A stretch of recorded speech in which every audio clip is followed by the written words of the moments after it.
Chào anh, em là con gái miền Tây.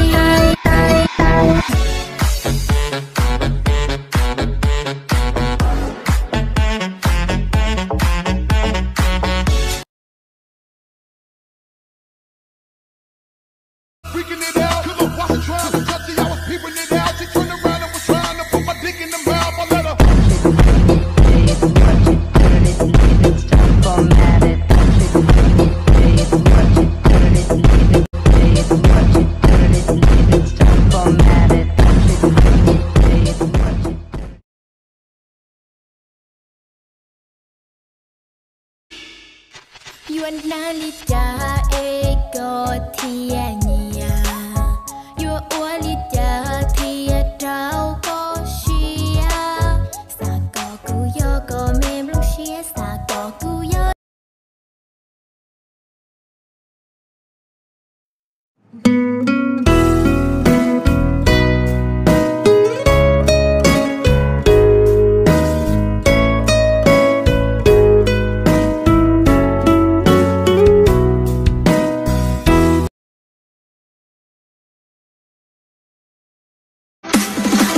是惊鸿一场，何必情深一往？昨日人去楼空泪微凉，道不尽缘分无常，情如风过水寒，红尘难逃这次人世花黄。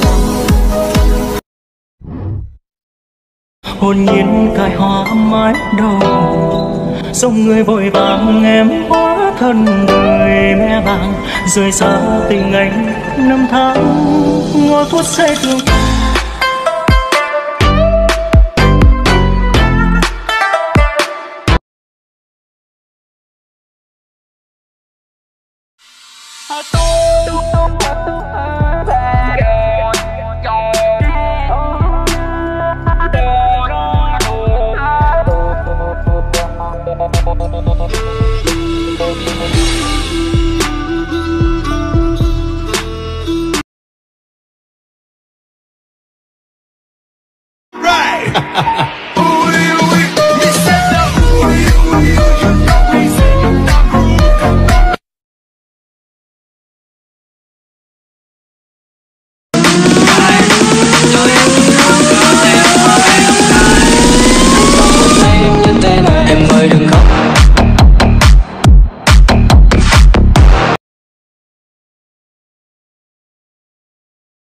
Làm vợ bé anh nha. Ủa không làm vợ anh vậy bé.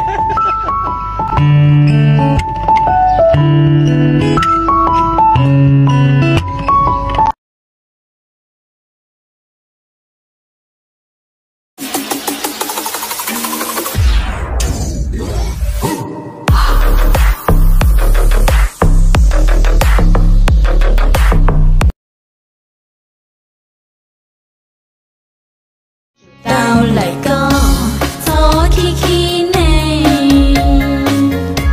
bỏ lúa rong cao gió khi hẹn để đi lon chia gió cất. Wow, thay cho nó rung câu cờ, rung thay TikToker. Giờ là giờ có một bao tại nên nó giờ là cũng món hình bao cho cụ nè. Một cờ, một chống cờ. Giờ lên từ kia. Một bê chọn xài thế giờ tu lấy nhiều sẽ có cho video tại lão chắp lời liò nói thì có tôi muốn thon tập lúc giờ nó xứ mà lỡ mà shit từ thon đông to có liò Số này mới lấy có thiê. một tiền đỡ chỉ mấy mẹ xưa một cho có một sai Ô ly, một sai lớn một cô mua lắm mà. Hai, dùng rò lâu cho nó.